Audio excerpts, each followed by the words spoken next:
बच्चों, आज हम विद्यासागर नौटियाल द्वारा रचित माटी वाली नामक कहानी पढ़ेंगे। आइए उससे पहले हम विद्यासागर नौटियाल लेखक के बारे में कुछ जानते हैं। समसामयिक कथा लेखक होता है कहानी लेखक। समय सामयिक उस समय में जो लिखी जाती हैं।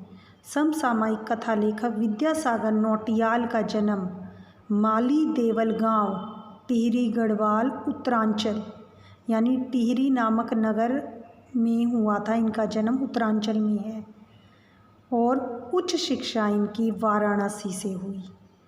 पहाड़ी जीवन, विशेषकर टिहरी गढ़वाल के जीवन यथार्थ के कुशल चितेरे यानी उभारने वाले नौटियाल जी की कथा भाषा में मिट्टी की सौंधी गंध रची बसी हुई है।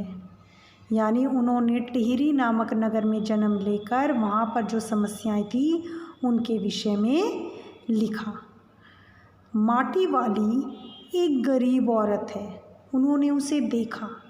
वह अपने सर पर कनस्तर जो था, जो मिट्टी से भरा हुआ होता था, उसे लेकर घर घर में मिट्टी बेचने का काम करती थी। वह बूढ़ी औरत थी और हरिजन जाति से संबंधित थी। उसका पति बूढ़ा हो चुका था। वह कोई भी काम करने के लायक नहीं था, इसलिए उसे जो उसके घर की सारी जिम्मेदारी उसके कंधों पर आ गई थी। उसे अपने साथ साथ अपने बूढ़े पति का भी पेट भरना पड़ता था।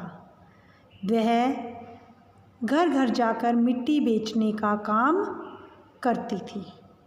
उसे टिहरी नगर में सभी जानते थे क्योंकि सभी को मिट्टी की ज़रूरत होती थी।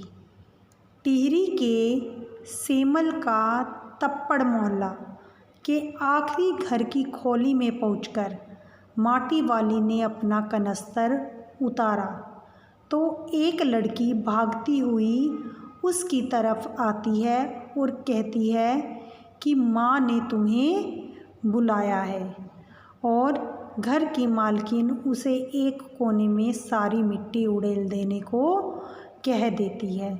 उसकी लाल मिट्टी के बिना घर का गुजारा, लोगों का गुजारा जो है वो नहीं चलता था, क्योंकि लाल मिट्टी से घरों के चूल्हों की लिपाई पुताई की जाती थी। जब खाना बनाने के बाद घर चूल्हों की लिपाई पुताई करते थे तो बिना लाल मिट्टी के यह संभव नहीं था कि लिपाई पुताई की जाए। टिहरी नगर भागीरथी और भिलांगना दो नदियों के तट पर बसा हुआ था और वहाँ की रेती चिकनी थी।